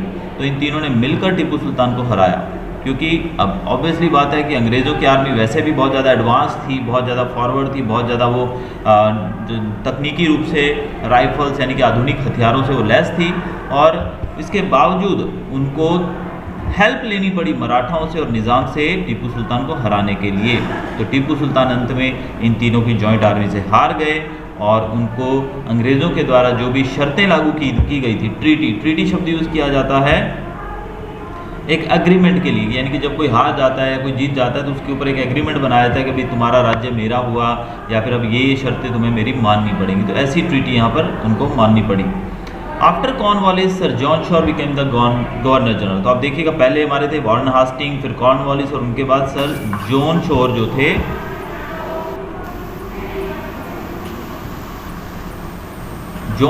थे वो गवर्नर जनरल बने भारत के। यानी कि कुल मिला के देखें तो गवर्नर जनरल कंटिन्यूसली चेंज होते गए। Due to some rigid policies adopted by him the East India company's fame declined and Marathas became stronger. अब जब जॉन शोर जब आए तो उन्होंने कुछ ऐसी पॉलिसीज बनाई, ऐसे कुछ लॉज बनाए, कानून बनाए, जिससे अंग्रेज जो थी, कंपनी जो थी, उसकी जो धाक थी वो थोड़ी कम होने लगी और मराठा लोग स्ट्रांग होने लगे। इसके बाद गवर्नर जनरल वेलेस्ली आए जिन्होंने कंपनी को और स्ट्रांग बनाने का काम किया। तो देखिए 3 गवर्नर जनरल, जो तीसरे थे सर जॉन शॉर, उनके बाद चौथे गवर्नर जनरल वेलेस्ली आए और वेलेस्ली ने आकर एक ऐसा सिस्टम लागू किया जिसने कंपनी को पूरे भारत में स्ट्रॉन्गेस्ट बना दिया और ये था सब्सिडरी अलायंस सिस्टम। और सब्सिडरी अलायंस सिस्टम बहुत इंपॉर्टेंट क्वेश्चन है आपके सिलेबस का, जो कि हम सबको आना चाहिए। अब सब्सिडरी अलायंस सिस्टम था क्या, उसको हम रीड आउट करेंगे। तो सब्सिडरी अलायंस क्या था वो देख लेते हैं। Terms and conditions of subsidiary alliance system. तो सब्सिडरी अलायंस सिस्टम के टर्म्स एंड कंडीशंस हम देखेंगे। पहला था, अब देखिए सब्सिडरी अलायंस सिस्टम एक ऐसा सिस्टम था जिसके मुताबिक अंग्रेज़ों ने पूरे भारत पे कब्जा जमाया और उसके लिए उन्होंने देखो कितनी अच्छी पॉलिसीज़ बनाई, जो कि हम सुनेंगे आप लोग तो आप सोचोगे कि क्या दिमाग था इन लोगों का। तो क्या थी पॉलिसी वो देखते हैं हम लोग। The army trained by the East India Company government will be provided to the state that accepts the system। अब पहली बात यहाँ पर ये थी कि अंग्रेज जो थे वो अपनी आर्मी, ट्रेंड आर्मी उस स्टेट को देंगे जो इस सिस्टम को मानती है। कि समझो ये रहा आपका सब्सिडरी अलायंस सिस्टम, अगर आप इस सिस्टम को मानोगे, अगर आप इसके अंदर आना चाहते हो तो अंग्रेज सरकार, अंग्रेज जो है वो आपको एक आर्मी देंगे जो आपके राज्य को बचाएगी दूसरे अटैक से। यानी कि अगर कोई दूसरा राज्य आपके ऊपर अटैक करता है आपके राज्य के ऊपर, तो अंग्रेज आपको आर्मी देंगे लड़ने के लिए। तो ये तो बहुत अच्छी बात है भाई, कोई भी इसमें फंस जाएगा। आज भी मैं राज्य हूँ, मेरा एक छोटा राज्य है, तो मुझे पता है कि आजू बाजू के राज्य मुझसे हमेशा लड़ते ही रहते हैं, क्योंकि उस समय भारत में इसी तरह का सिस्टम था, तो लड़ते रहते थे। तो अगर मुझे स्ट्रॉन्ग आर्मी मिले अंग्रेज़ों की तो भाई मैं क्यों नहीं एक्सेप्ट करूँगा। तो पहली उन्होंने ये शर्त रखी और ये बहुत बड़ा लालच दिया। अब ये लालच तो दे दिया, क्या आपको लगता है अंग्रेज बिना किसी स्वार्थ के ऐसा करेंगे? नहीं है। उनका स्वार्थ क्या था वो देखते हैं। आर्मी तो मिल गई, लेकिन बदले में इन रिटर्न वो क्या मांग रहे हैं? The state accepting the system will provide for the army और give away provinces with equivalent income to British. कि अगर उनकी आर्मी, जितनी भी आर्मी थी, उसको जितना खर्चा उसका आर्मी का, या तो उसका खर्चा वो प्रोवाइड करवाएंगे या फिर उसके इक्विवेलेंट इनकम वाला कोई प्रोविंस अंग्रेज़ों को दे देंगे। कि भी समझो कि ये मेरा राज्य है, अब मुझे अंग्रेज़ों की आर्मी का खर्चा मैं नहीं उठा पा रहा हूँ, तो मैंने उनको इतनी जगह मेरा एक राज्य का एक टुकड़ा अंग्रेज़ों को दे दिया, यानी कि यहाँ से होने वाली इनकम जो थी वो डायरेक्ट अंग्रेज़ों को जाने लगी। ठीक है। अब वैसा ही एक और राज्य यहाँ पर देखो, अब यहाँ पे भी इतना राज्य मैंने अंग्रेज़ों को दे दिया, तो ये तो देखो इनडायरेक्टली अंग्रेज़ जो थे वो सब जगह पर थोड़ा थोड़ा उन्होंने कब्जा कर लिया और उनको पैसा भी मिल रहा है फ्री में वहाँ से। तीसरी शर्त यहाँ पर ये थी कि without the permission of the company state will not veg war और साइन अ ट्रीटी। कि बिना परमिशन के आप युद्ध नहीं कर सकते। अरे भाई ये तो वो बात हो गई ना कि आपको बंदूक तो दे दी है लेकिन चलाने की अनुमति नहीं दी है। भाई बंदूक रखो लेकिन चलाना नहीं। सामने आपको कोई आप पे हमला करे, शेर दिख जाए, कोई जानवर दिख जाए जो आप पे अटैक करे, तो उस समय आपको कोई गोली नहीं चलानी है। आपको पूछना है पहले कि भाई वो शेर मेरे पे अटैक करने वाला है, क्या मैं गोली चला दूं? तो ये तो वैसी बात होगी कि सारी आर्मी अंग्रेज़ों ने दी, लेकिन आर्मी जो थी उसका खर्चा वो स्टेट उठाएगी और युद्ध करने से पहले उसको परमिशन लेनी पड़ेगी अंग्रेज़ों से। तो ये तो कोई ईजी चीज़ नहीं थी। और चौथा जो था, हर एक राज्य के अंदर अंग्रेज़ों का एक इंग्लिश रिप्रेजेंटेटिव होगा। यानी कि मेरे राज्य के अंदर एक अंग्रेज़ अधिकारी रहेगा और वो अंग्रेज़ अधिकारी क्या करेगा? ऑब्वियसली आप समझ सकते हो, वो सारे अंदर की बातें अंग्रेज़ों तक पहुंचाएगा। और पांचवी शर्त ये थी कि other foreigners not to be employed in the state. कि अंग्रेज़ों के अलावा फ्रेंच, पोर्टुगीज़ या कोई और व्यक्ति जो था उसको यहाँ पर एम्प्लॉयमेंट नहीं मिलेगी, यानी कि उनको यहाँ पर काम नहीं दिया जाएगा। अब जो स्टेट्स थी जो इसमें फंस गई वो थी निज़ाम, मैसूर, अवध, गायकवाड़, सिंधिया, भोसले एंड होलकर। ये वो रूलर्स थे जिन्होंने सब्सिडरी अलायंस सिस्टम को फॉलो किया, माना, एक्सेप्ट किया। अब यहाँ बड़ी सुंदरता से इस तस्वीर के माध्यम से जो कलाकार हैं जिन्होंने भी पेंट किया है, उन्होंने हमारे सामने दर्शाया है कि देखिए कैसे ये सब्सिडरी लाइन सिस्टम है। ये जो बोरी आप देख रहे हैं, सैक जो देख रहे हैं, ये बैग जो देख रहे हैं, this is subsidiary line system. और ये जो व्यक्ति आप देख रहे हैं, दिस इज वेलेस्ले। किस प्रकार से वेलेस्ले ने बिना किसी हथियारों के यूज़ के, बिना युद्ध किए पूरे भारत को अपने कब्जे में लेने की तैयारी कर ली। यानी कि जो भी व्यक्ति, जो भी राजा इसको फॉलो करेगा वो इस बोरी में बंद हो जाएगा आके, और डायरेक्टली या इनडायरेक्टली वो अंग्रेज़ों के रूल के अंडर आ जाएगा। तो ये बहुत ही एक खतरनाक, जो हम कह सकते हैं कि सिस्टम बनाया गया था अंग्रेज़ों के द्वारा। This system was like sweet poison. इस सिस्टम को अगर स्वीट पॉइजन यानी मीठा जहर कहा जाए तो गलत नहीं होगा। इस सिस्टम को इम्प्लीमेंट करने के साथ ही वेलेस्ले ने बहुत सारे स्टेट्स को एनेक्स कर लिया, यानी कि उस पर कब्जा कर लिया। क्योंकि आप देख सकते हैं कि आर्मी का खर्चा कहाँ से उठाएंगे, देश नहीं उठा पा रहे थे आर्मी का खर्चा, और धीरे धीरे उनका जो पूरा राज्य था वो अंग्रेज़ों की झोली में चलता चला गया। Governor general Wellesley asked Tipu Sultan to accept subsidy line system which he refused. अब टीपू सुल्तान के बारे में जो हिस्ट्री में हम पढ़ रहे हैं वो ये कि टीपू सुल्तान ने एक्सेप्ट करने से मना कर दिया, यानी कि टीपू सुल्तान ने कहा कि मैं इस सिस्टम को नहीं मानता हूँ। तो इसके एवज में, यानी कि जब टीपू सुल्तान ने मना कर दिया तो कंपनी ने निज़ाम की सपोर्ट लेकर मैसूर, क्योंकि टीपू सुल्तान मैसूर के राजा थे, तो टीपू सुल्तान के ऊपर 1799 में उन्होंने अटैक कर दिया। And this was the fourth Mysore war. आप जानते हैं फर्स्ट मराठा वॉर थी, सेकेंड वॉर जो थी वो हैदर अली के साथ हुई थी जो कि टीपू सुल्तान के पिता थे। थर्ड मैसूर वॉर हुई थी टीपू सुल्तान के साथ, जिसमें वो हार गए थे, उनसे एक ट्रीटी साइन करवाई गई थी। लेकिन उसके बाद भी टीपू सुल्तान ने अपने घुटने नहीं टेके थे, उन्होंने अंग्रेज़ों के खिलाफ फिर से लड़ाई लड़ी जो कि फोर्थ मैसूर वॉर थी। और इसमें टीपू सुल्तान जो थे वो युद्ध में लड़ते लड़ते शहीद हो गए, मारे गए। आफ्टर वेलेस्ले, अब वेलेस्ले ने किस प्रकार से भारत के ऊपर अपना कब्जा स्थापित किया। इसके बाद जो अगले व्यक्ति जो आए वो थे हास्टिंग्स। वॉरेन हास्टिंग नाम से जो व्यक्ति थे वो अगले गवर्नर जनरल उनके भारत में आए।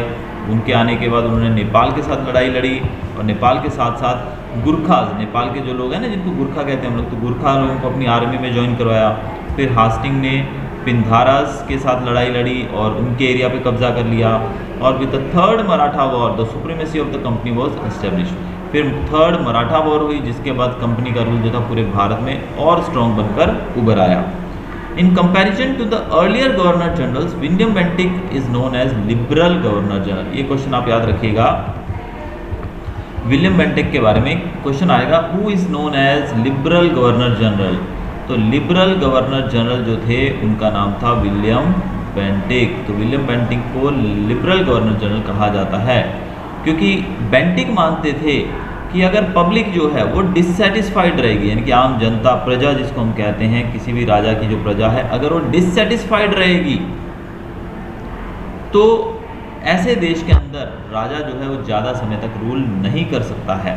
इसी कारण से विलियम बेंटिक ने आकर कुछ लिबरल एक्टिविटीज़ शुरू की, कुछ लिबरल पॉलिसीज़ बनाई। लिबरल पॉलिसीज़ का मतलब होता है कि जो सबके भले की पॉलिसीज़ हो, इक्वल हो। अभी तक तो क्या हो रहा था, जितने भी गवर्नर जनरल्स आए उन्होंने अपना फ़ायदा सोचा, इंग्लैंड का, इंग्लिश का फ़ायदा सोचा, और भारत को जितना भी नुकसान पहुंचा सकते थे उन्होंने पहुंचाया। लेकिन विलियम बेंटिक जब आए, उनका मानना था कि अगर हम किसी देश में रूल करना चाहते हैं तो हमें उस देश के लोगों के बारे में भी सोचना होगा, तभी हम उनको सेटिस्फाई करके उन पर कब्जा कर सकते हैं, उनके ऊपर रूल कर सकते हैं। लेकिन प्रजा अगर सेटिस्फाई नहीं होगी तो ज़्यादा समय रूल नहीं चलेगा। इसलिए उन्होंने कुछ अच्छी पॉलिसीज़ बनाई जो कि हमारे लोगों के फेवर में थी।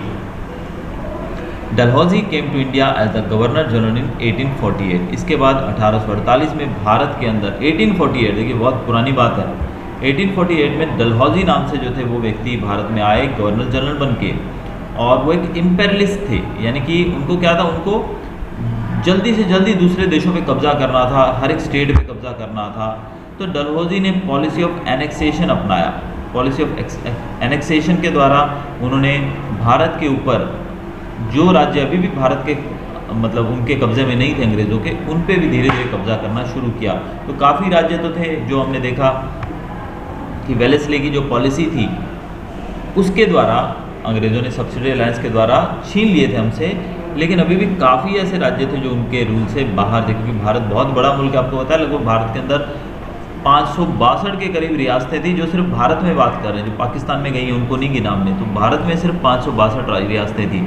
तो ऐसे में अभी सबको भारत के ये सब जगहों को अपने में मिलाने का काम अभी पूरा नहीं हुआ था, जिसको विलियम वेलेस्ली ने काफ़ी तक पूरा किया।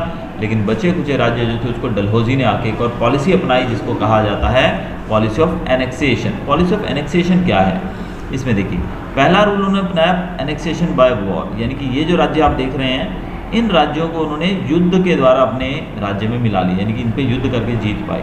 दूसरा annexation due to king dying without heir, कि राजा जो थे अगर उनका कोई बेटा नहीं है तो राजा की मृत्यु हो जाए तो पहले क्या होता था कि राजा जो था या रानी जो थी वो दूसरे किसी भी बच्चे को अडॉप्ट कर सकते थे, गोद ले सकते थे और उसको राजा बना सकते थे। लेकिन डलहौजी की इस पॉलिसी के अंतर्गत अगर राजा का बेटा नहीं है तो वो दूसरे बच्चे को, किसी दूसरे के बच्चे को हायर नहीं कर सकता है, यानी कि उसको वो अपना नहीं सकता है, गोद नहीं ले सकता है। तो इस तरीके से अंग्रेज़ों ने लगभग इतने राज्यों को अपने कब्जे में लिया। आपने सुना ही होगा झांसी के बारे में, तो आपने सुना ही होगा झांसी की रानी जो थी, ठीक है, उनका बेटा नहीं था शायद, तो इस कारण से उनके गोद लिए बेटे को अंग्रेज़ों ने मान्यता नहीं दी, जिस कारण से झांसी की रानी ने उनके खिलाफ युद्ध भी लड़ा था। तीसरा उन्होंने तरीका अपनाया था annexation on pretext of mismanagement. कुछ जगहों पे अंग्रेज़ों ने ये दावा किया कि भाई आप राज्य को अच्छे से चला नहीं पा रहे हैं, आप मिसमैनेजमेंट हो रहा है, आपके राज्य को अच्छे से आप चला नहीं पा रहे हैं, इसलिए हम इस पर कब्जा करेंगे। तो अंग्रेज़ों ने इस तरीके से अवध को ले लिया। चौथा था उनका एनेक्सेशन और टैक्स ऑफ डेप्ट कलेक्शन, कि अंग्रेज़ों ने कुछ राज्यों के ऊपर उनका कर्जा इतना हो गया था, यानी कि जैसे देखा ना हमने कि आर्मी का खर्चा देना पड़ता था, तो आर्मी का खर्चा दे नहीं पाते थे राज्य, तो कर्जा बढ़ता गया बढ़ता गया बढ़ता गया। इस कारण से जब कर्जा ज़्यादा हो गया तो अंग्रेज़ों ने उस राज्य पे कब्जा कर लिया कि तुम हमें पैसा नहीं दे पा रहे हो तो इसलिए तुम्हारे राज्य पे हम कब्जा कर लेंगे। और पाँचवा था एनेक्सेशन टू एंड नेम से एक रूल। कई जगहों पे सिर्फ नाम के लिए रूल था, बाकी वहाँ पे कोई राजा वगैरह रूल नहीं कर रहा था, यानी सिर्फ नाम था कि भाई ये राज्य जो है ये एक स्वतंत्र राज्य है। तो ऐसे भी कुछ राज्य थे दो चार जिनका नाम यहाँ पे दिया है, तंजौर और कर्नाटक, तो इनको भी अंग्रेज़ों ने अपने अंडर ले लिया। Besides being an imperialist Dalhousie was an reformist. अब डलहौजी जो थे वो एक इम्पेरियलिस्ट थे, यानी कि उन्होंने अपने राज्य को तो बढ़ाया लेकिन वो रिफॉर्मिस्ट भी थे, उन्होंने कुछ सुधार भी किए थे। अब कौन कौन से सुधार थे ये बहुत इंपॉर्टेंट है, सब बच्चे ध्यान देंगे कि किस प्रकार से उन्होंने फर्स्ट रेलवे लाइन भारत में बिछाई थी, जो कहाँ से कहाँ तक थी, मुंबई से थाने के बीच में, और 1853 में बिछाई गई थी। तो ये काम जो किया गया था डलहौजी के द्वारा किया गया था। इसके साथ साथ wireless system between India and England ये इन्होंने शुरू किया था। फिर PWD डिपार्टमेंट, जिसको हम पब्लिक वर्क डिपार्टमेंट भी कहते हैं, वो इन्होंने शुरू किया था। इंग्लिश एजुकेशन के लिए भी डलहौजी ही जिम्मेदार हैं भारत में।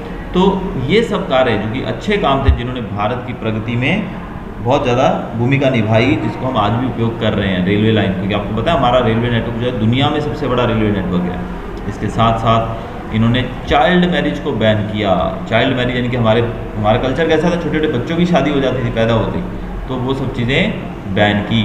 इसके साथ साथ इन्होंने विडो रीमैरिज को एडवोकेट किया, यानी कि विधवा, हमारे यहाँ पर क्या होता था, पति की मृत्यु हो जाती थी तो पत्नी को साथ में जिंदा ही उसकी लाश के साथ जला दिया जाता था चिता में, क्योंकि इसको सती प्रथा कहते थे हमारे यहाँ पे। लेकिन अंग्रेज़ों के आने के बाद डलहौजी ने खासकर विडो रीमैरिज को शुरू करवाया। विडो रीमैरिज की वकालत की कि एक लेडी जो है उसके पति की मृत्यु के बाद उसको दोबारा शादी करने का अधिकार है। तो ये कुछ अच्छी चीज़ें थी जो अंग्रेज़ों के द्वारा की गई, लेकिन उन्होंने जो कुछ भी किया वो हमारे लिए नहीं किया था, उन्होंने अपने लिए किया था। लेकिन जब वो यहाँ से चले गए तो उनके द्वारा बिछाई गई रेलवे लाइन से सिस्टम जो थे ये सब हमारे काम आज आ रहे हैं। हो सकता है अगर अंग्रेज़ इन रेलवे लाइन्स को उखाड़ कर ले जा सकते तो शायद वो यहाँ पर एक तिनका भी नहीं छोड़ते। तो with in 100 years from battle of Plassey, यानी कि प्लासी की बैटल जो 1757 में हुई थी, तब से लेके अराउंड 100 साल तक, यानी कि 1857 तक की बात करें, क्योंकि जो फर्स्ट फ्रीडम स्ट्रगल हुआ था इंडिपेंडेंस के लिए, जो हमने लड़ाई लड़ी थी, पहला जो युद्ध था हमारा 1857 की क्रांति जिसको हम कहते हैं, जिसमें झांसी की रानी को सबसे ज़्यादा याद किया जाता है, तब तक भारत के लोग जो थे वो काफ़ी ज़्यादा डिससेटिस्फेक्शन फेस कर रहे थे। और इसी कारण से, यानी कि 1757 से लेकर 1857 के बीच का 100 साल का जो पीरियड था वो भारतीय लोगों के अंदर रोष से भारतीय लोगों को उसने भर दिया, जो कि हमने 1857 में अंग्रेज़ों के खिलाफ युद्ध लड़कर, उनके खिलाफ एक क्रांति करके, विद्रोह करके अंग्रेज़ों को ये बताया कि हम लोग आपसे खुश नहीं हैं और हम ज़्यादा दिन आपको यहाँ नहीं रहने देंगे। So next we are going to study about economic impact of the company. तो हमने कंपनी का रूल तो देख लिया कि कैसे उन्होंने बढ़ाया, क्या क्या किया, क्या क्या अच्छे काम किए, क्या क्या उन्होंने भारत के राज्यों को कैसे उन्होंने अपने अंदर मिलाया। लेकिन अब हम जानेंगे कि इकोनॉमिक इम्पैक्ट, कि भारत के इकोनॉमी के ऊपर अंग्रेज़ों का जो था रूल का क्या प्रभाव पड़ा, यानी कि हमारी इकोनॉमी, हमारी अर्थव्यवस्था के ऊपर क्या प्रभाव पड़ा। When we evaluate the 100 years of company rule in India, we realize that India, which had an enviable position in the world in the previous centuries, became merely a country that produced raw material for England and prospective market for goods produced in factories. अब भारत जो कि इतना समृद्ध देश था एक समय पे कि यहाँ से माल एक्सपोर्ट किया जाता था, जो हमने फर्स्ट सेंटेंस जो पहले पैराग्राफ में पढ़े थे ना, हमने देखा था मसलिन, स्पाइसेस, तो ऐसी चीज़ें जो भारत से विदेशों में भेजी जाती थी, यानी कि भारत एक समृद्ध देश था कि हर एक मुल्क जो था वो भारत के साथ व्यापार करना चाहता था। लेकिन इन 100 सालों के अंदर 1757 से 1857 के बीच में भारत एक ऐसा देश बनकर रह गया जो सिर्फ अंग्रेज़ों के लिए, यानी कि इंग्लैंड के लिए रॉ मटेरियल प्रोड्यूस करता था, सिर्फ और सिर्फ अंग्रेज़ों के लिए रॉ मटेरियल प्रोड्यूस करने वाला देश बनकर रह गया। और रॉ मटेरियल का मतलब था कच्चा माल, यानी कि अंग्रेज़ यहाँ से, हमारा कृषि प्रधान देश था ना बेटा, यानी कि खेती ज़्यादा होती थी, तो यहाँ पर खेती में जो चीज़ें प्रोडक्ट पैदा होते थे वो ले जाकर वो इंग्लैंड में ले जाते थे, वहाँ से उनसे चीज़ें तैयार करके फिर भारत में आकर बेचते थे महंगे दामों पे। तो भारत उनके लिए एक रॉ मटेरियल प्रोड्यूस करने वाला देश रह गया और एक मार्केट बनकर रह गया जो कि चीज़ें बेची जाती हैं जहाँ पर, एक ऐसी मार्केट बनकर रह गया क्योंकि अंग्रेज़ यहाँ से सस्ते दाम पे कच्चा माल ले जाते थे, इंग्लैंड में तैयार करके माल को, उसी माल को महंगे दामों में भारत की मार्केट में बेचते थे। अब बात करें क्या क्या चीज़ें आ जाती थी यहाँ से। बंगाल जो था वहाँ से cotton cloth, raw silk, sugar, jute और मसलिन, ऐसी चीज़ें एक्सपोर्ट की जाती थी पहले, यानी कि 1708 से 1756, यानी कि अंग्रेज़ों का रूल जब आया 1757 से पहले की बात करें तो ये सब चीज़ें भारत से, खासकर बंगाल से एक्सपोर्ट की जाती थी। लेकिन after the dual power policy the glitter of economic prosperity of Bengal faded. लेकिन जब डुअल पावर पॉलिसी अंग्रेज़ों ने अपनाई उसके बाद भारत जो था, बंगाल जो था, उसकी जो चमक दमक थी वो धीरे धीरे फीकी पड़ने लगी। The dual power policy was introduced for the first time in Bengal, whereby the power of collecting revenue was with the British, while the responsibility of people's welfare was with the Nawab. Thus, the British got the power without any responsibility, and Nawab had the responsibility without any power. This is known as subsidy alliance system, which ruined Bengal economically. अब dual power policy क्या थी, इसके बारे में भी थोड़ा सा हम जान लेते हैं। डुअल पावर, डुअल का मतलब है दो, आप जानते हो ना, बहुत सारी जगहों पर हम वर्ड यूज़ करते हैं डुअल। डुअल का मतलब होता है दो, यानी कि गद्दी के ऊपर बैठा कौन है, यहाँ पर बैठा हुआ है नवाब, ठीक है, कुर्सी पे बैठा है नवाब, और पीछे हैं हमारे अंग्रेज़ यानी कि ईस्ट इंडिया कंपनी, और ये है हमारी पब्लिक। अब जो टैक्स कलेक्ट करना है वो टैक्स तो सारा पब्लिक से जाएगा सीधा अंग्रेज़ों को, लेकिन पब्लिक जो देख रही है, पब्लिक कुर्सी के पीछे नहीं देख रही है कि पीछे अंग्रेज़ बैठे हैं कि कौन बैठे हैं, पब्लिक देख रही है कि यहाँ तो नवाब बैठा है। तो पब्लिक को ये लगता है कि हम तो भी टैक्स नवाब को दे रहे हैं, अब नवाब आगे दे रहा है वो हमको नहीं पता है। लेकिन अंग्रेज़ जो थे उन्होंने ऐसी पॉलिसी खेली, डुअल पावर पॉलिसी, जिसमें टैक्स कलेक्ट जो था वो सीधा राजा से अंग्रेज़ करते थे, यानी कि पब्लिक जो टैक्स पे करती थी राजा को, वो सारा टैक्स अंग्रेज़ ले जाते थे। लेकिन पब्लिक के वेलफेयर, यानी कि पब्लिक की देखरेख करने की जिम्मेदारी, पब्लिक को संभालने की जिम्मेदारी वो थी राजा की, यानी कि राजा को रिस्पॉन्सिबिलिटी दी गई पब्लिक को देखरेख करने की, लेकिन पावर नहीं दी गई, और पावर जो थी वो सारी अंग्रेज़ों के पास थी। देखिए अब अंग्रेज़ जो है वो सिर्फ अंग्रेज़ों की तरफ यहाँ से सिर्फ पैसा जा रहा है, अंग्रेज़ कुछ दे नहीं रहे हैं, लेकिन राजा जो है वो सब कुछ उसको देने का भी उसको देखना पड़ेगा। और अंग्रेज़ों के पास पावर थी और जिम्मेदारी नहीं थी, लेकिन राजा के पास जिम्मेदारी थी लेकिन पावर नहीं थी। तो इस प्रकार से अंग्रेज़ों ने बंगाल को र्यून किया। The unfair revenue collection system policy by the company made the Indian peasant debtor. अंग्रेज़ों ने अनफेयर रेवेन्यू कलेक्शन पॉलिसी बनाई। अनफेयर रेवेन्यू पॉलिसी का मतलब यहाँ पर ये है कि एक तो होता है ना टैक्स कलेक्ट इक्वली किया जाता है कि भी चलो किसी साल बारिश ज़्यादा हो गई, फसल ख़राब हो गई तो टैक्स थोड़ा कम कर दिया जाए, किसी साल फसल अच्छी हुई तो टैक्स अच्छे से कलेक्ट किया जाए। लेकिन अंग्रेज़ क्या थे, वो टैक्स बढ़ाते ही थे, कम नहीं करते थे। इस कारण से हमारे पीजेंट्स जो थे, पीजेंट्स वर्ड यूज़ किया जाता है किसानों के लिए, फार्मर्स के लिए। हमारे फार्मर्स जो थे डेप्टर बन गए। डेप्टर का मतलब होता है कर्जदार, कर्जा बहुत हो गया उनके ऊपर। The British government impose unfair taxes on the Indian cloth industry. अंग्रेज़ों ने भारत की क्लोथ इंडस्ट्री के ऊपर भी टैक्स लगा दिए। They adopted various deceitful practices to ruin the prosperous Indian industries because of which it completely collapse. उन्होंने ऐसी ऐसी प्रैक्टिसेस, ऐसी ऐसी पॉलिसीज़ बनाई जिससे भारतीय इंडस्ट्री जो थी वो कम्प्लीटली ख़त्म हो गई। क्योंकि ऐसा नहीं था कि भारत में टेक्नोलॉजी नहीं थी तो हाथ से काम नहीं, हमारे यहाँ पर सब काम हाथ से किए जाते थे और अच्छी क्वालिटी का क्लोथ बनाया जाता था। लेकिन अंग्रेज़ों ने अपने फ़ायदे के लिए ऐसी ऐसी पॉलिसीज़ बनाई जिससे भारतीय जो व्यापार था वो टोटली गिर गया। The Indian artisan became poor and unemployed. तो इस प्रकार भारत के जो कारीगर थे वो गरीब हो गए, पुअर हो गए और अनएम्प्लॉयड यानी कि बेरोजगार हो गए। The company traders forced the weavers of Bengal to sign contracts for providing definite quantity of cloth in a short period. अब जब लोगों के पास काम नहीं था, हमारे जो वीवर्स जो थे, जो कि हमारे आर्टिसंस थे, वो जब गरीब हो गए, उनके पास काम नहीं बचा, उनके पास पैसा नहीं बचा, उनके पास बिल्कुल वो गरीबी से जूझ रहे थे। उस समय कंपनी ने उनकी गरीबी का, उनकी बेरोजगारी का फ़ायदा उठाया और उन्होंने कॉन्ट्रैक्ट साइन करवाए हमारे वीवर से। वीवर बोला जाता है बुनकर, जो कि बुनने का काम करते हैं। तो वीवर से कॉन्ट्रैक्ट साइन करवाए गए और कॉन्ट्रैक्ट के मुताबिक कम समय के अंदर ज़्यादा कपड़े उनको बुनकर देने पड़ते थे। आप जानते हैं मशीन से काम होता है वो अलग चीज़ होती है, लेकिन इंसान की एक लिमिट होती है। लेकिन भारतीय कारीगरों को अंग्रेज़ों ने कॉन्ट्रैक्ट साइन करवाए उनसे कि तुम इतने दिन के अंदर हमको इतना कपड़ा दोगे। मतलब समय कम दिया जाता था और कपड़ा ज़्यादा लिया जाता था। लेकिन इस कारण से जो हमारे वीवर्स थे बेचारे रात भर जाग कर बड़ा हार्ड वर्क करके काम करते थे, लेकिन बदले में उनको पैसा नहीं मिलता था ज़्यादा, बहुत मुट्ठी भर पैसे उनको मिलते थे। अगर कोई वीवर रिफ्यूज़ कर देता था, यानी कि इस चीज़ को मानने से मना कर देता था। अब अगर आपसे कहा जाए कि आपको एक हफ्ते के अंदर पूरी बुक पढ़नी है तो ऑब्वियसली नहीं हो पाएगा, और अगर आपको ज़बरदस्ती ऐसा किया जाए तो इसके लिए आपको दिन रात जागना पड़ेगा। तो ऐसा ही उनके साथ किया गया कि भाई हमसे काम ज़्यादा उनसे लिया गया, समय कम दिया गया, और अगर वो मना बोलते थे तो उनको मारा जाता था। लैश्ड और जेल, लैश्ड का मतलब है चाबुक से मारा जाता है, पता है ना, वो जैसे घोड़े को मारते थे, चाबुक से मारा जाता था, या फिर उनको जेल में भी डाल दिया जाता था। यानी कि अंग्रेज़ों ने इस प्रकार से बहुत ज़्यादा परेशान किया है भारतीय वीवर्स को। इसके साथ साथ before the arrival of the company the Indian villages were self reliant and prosperous. जब अंग्रेज़ भारत में आए उससे पहले हमारे जो गांव थे वो सेल्फ रिलायंट और प्रॉस्परस थे, यानी कि बहुत ही समृद्ध थे, एकदम हरे भरे और बहुत ही ज़्यादा सुख शांति सुविधाओं से भरपूर थे हमारे गांव। लेकिन जब कंपनी का रूल आया तो हमारे जो गांव थे वो अंग्रेज़ों पर डिपेंडेंट हो गए और पुअर, गरीब होते चले गए।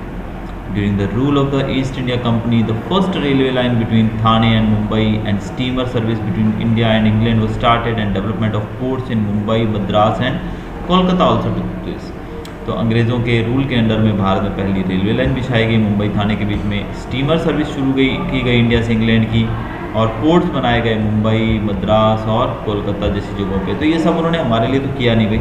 स्टीमर में सामान आता जाता था, रेलवे लाइन में भी सामान आता जाता था, और पोर्ट्स बनाई गई थी, वहाँ पे भी सामान लाया ले जाया जाता था। तो ये सब अंग्रेज़ों के फ़ायदे की चीज़ें थी, हमारे फ़ायदे का उन्होंने कुछ नहीं किया था।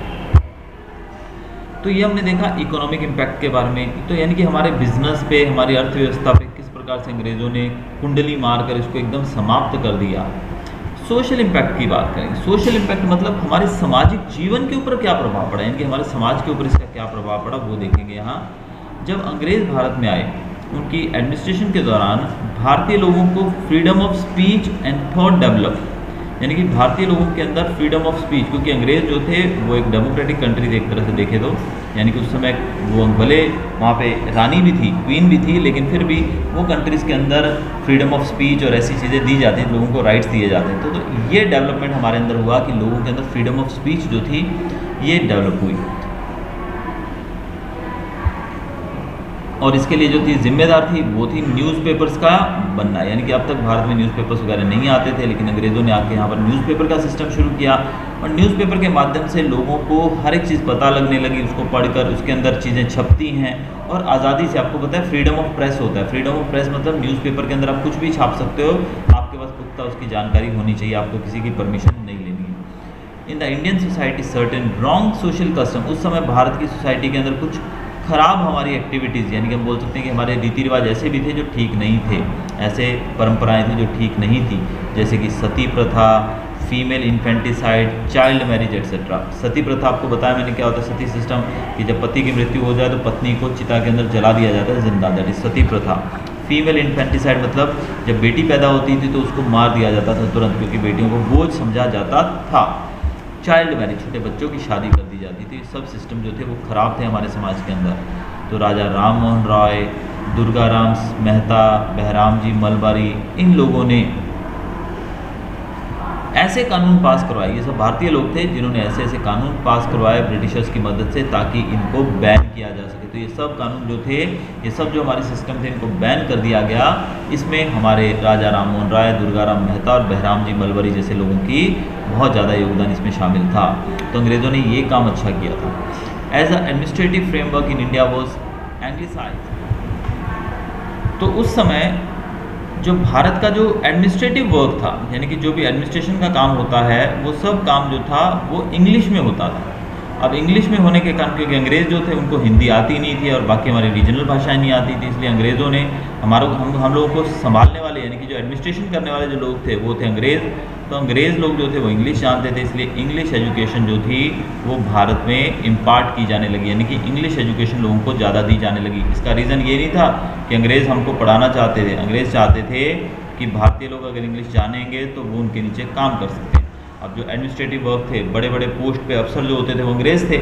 अब वो अंग्रेज़ थे, लेकिन नीचे के अफसर जो हैं वो तो सारे इंग्लैंड से लाएंगे, तो इंग्लैंड खाली हो जाएगा, भारत बहुत बड़ा मुल्क है। इसलिए तो अंग्रेज़ों ने भारतीय लोगों को इंग्लिश एजुकेशन देना शुरू किया, ताकि वो हम लोग जो हैं वो अंग्रेज़ों की मदद कर सके देश को चलाने में। तो इंग्लिश एजुकेशन भारत में दी जाने लगी, और इसको शुरू करने वाले जो थे वो थे लॉर्ड मैकुले। मैकुले जो थे, उन्होंने, उनके प्रयासों से भारत में इंग्लिश एजुकेशन शुरू हुआ, और भारत में मुंबई, मद्रास और कोलकाता जैसी जगहों पे इंग्लिश यूनिवर्सिटीज़ एस्टेब्लिश की गई। ये वो यूनिवर्सिटीज़ थी जहाँ पर, जिनको अंग्रेज़ों ने एस्टेब्लिश किया और भारतीय लोगों को अंग्रेज़ी की शिक्षा देना आरंभ किया। A whole class of people with knowledge of English developed because of English education. तो इंग्लिश एजुकेशन पाने के बाद हमारे भारत के अंदर एक डिफरेंट किस्म के लोग जो थे वो बनने लगे। अब इसमें क्या है, देखिए बच्चों, कि भारत के अंदर हम लोग सिर्फ हिंदी, संस्कृत ऐसी भाषाएं जानते थे जो कि विदेशों में और कहीं नहीं होती हैं। यानी कि हिंदी भारत में बोली जाती है, संस्कृत भी भारत में बोली जाती है और कहीं नहीं। तो ये दोनों भाषाओं में अगर हम थे तो हम सिमटे हुए थे, सिर्फ इतने ही थे। लेकिन जब हमने बाकी दुनिया के जो बाकी देश हैं, ज़्यादातर देशों के अंदर अंग्रेज़ी मान्य है। इंग्लिश को हम लोग, आप जानते हैं कि यूनिवर्सल लैंग्वेज बोलते हैं। तो जब भारतीय लोगों ने अंग्रेज़ी सीखी तो पूरे दुनिया के लिटरेचर को हमने पढ़ना शुरू किया। जैसे कि रशियन रेवोल्यूशन के बारे में पढ़ा, फिर वर्ल्ड वॉर 1 हुआ, 2 हुआ, और उससे पहले की जो हिस्ट्री थी वो भी हमने पढ़नी शुरू की, क्योंकि वो सारा लिटरेचर जो है वो इंग्लिश में ही था। तो जब हमें इंग्लिश आने लगी तो हमने उसको पढ़ा, तो उसको पढ़ के हमको नॉलेज मिला कि किस प्रकार से हम अपने आप को अंग्रेज़ों के चंगुल से छुड़ा सकते हैं। और जैसे जैसे समय बीतता गया, हमारे समाज के अंदर बदलाव होने लगे, बदलावों की डिमांड होने लगी, और धीरे धीरे इन रिफॉर्मेशन के प्रोसेस से हमारा समाज जो था पुरानी बुराइयों से छूटता गया। जैसे कि कुछ चीज़ें हमारे समाज में छोड़ी गई, इन सब से छूटकर हम लोग आगे बढ़ते गए। तो एट द एंड इस चैप्टर का जो कंक्लूजन की बात करें, Thus, the East India Company came to India being allured by the prosperity and trade opportunity. The company rule in India produced certain good and bad results in the political, economic, social and cultural fields. The company adopted the policy of making England prosperous at the cost of India, and the reforms they made in administration for their own interest indirectly proved to be beneficial for India. तो यहाँ पर इतना कुछ पढ़ने के बाद हमने एक चीज़ जो देखी, कंक्लूजन हमको ये मिलेगा कि अंग्रेज़ भारत में रूल करने नहीं आए थे, वो आए थे ट्रेड करने, व्यापार करने। भारत की समृद्धि, अमीरी को देख के, भारत एक अमीर देश था इसलिए वो देखकर भारत में आए थे बिजनेस करने। लेकिन उन्होंने आकर धीरे धीरे हमारी अर्थव्यवस्था पे कब्जा किया, हमारी पॉलिटिक्स पे कब्जा किया, हमारी सोशल लाइफ्स को, हमारे कल्चर को, हर जगह उन्होंने टांग अड़ाई, और धीरे धीरे वो भारत के रूलर बनकर बैठ गए। उनका एक ही मोटिव था, अंग्रेज़ हमारे लिए कुछ करने नहीं आए थे, उनका एक ही मोटिव था, to prosper England at any cost. कि अंग्रेज़ जो थे उनका मोटिव था कि आप इंग्लैंड को, वो लोग इंग्लैंड को प्रॉस्पर यानी कि और ज़्यादा समृद्ध बनाना चाहते थे किसी भी कॉस्ट पे। यानी कि उनको भारत से कोई मतलब नहीं था, भारत गरीब हो, अमीर हो, कुछ भी हो, भारत को उनको उससे कोई मतलब नहीं था। Just they wanted to make England prosperous. और इसके लिए उन्होंने जो भी रिफॉर्मेशंस किए, भले वो इंग्लिश यूनिवर्सिटीज़ बनाई, भले वो रेलवे लाइन बनाई, भले वो वायरलेस सिस्टम शुरू किया, भले वो कुछ भी किया, वो सब उन्होंने अपने फ़ायदे के लिए किया था। लेकिन जब वो यहाँ से चले गए तो वो चीज़ें हमारे लिए फिर बेनिफिशियल साबित हुई। यानी कि आज जो भी चीज़ें हैं वो अंग्रेज़ों के द्वारा की गई, आज हमारे लिए बेनिफिशियल ज़रूर हैं, लेकिन वो हमारे लिए नहीं बनाई गई थी, वो अंग्रेज़ों ने अपने लिए बनाई थी। हम ये कह सकते हैं कि डायरेक्टली या इनडायरेक्टली वो हमारे लिए फ़ायदेमंद साबित हो रही है। कुल मिला के अंग्रेज़ों ने भारत को लूटने का ही काम किया है और कुछ नहीं।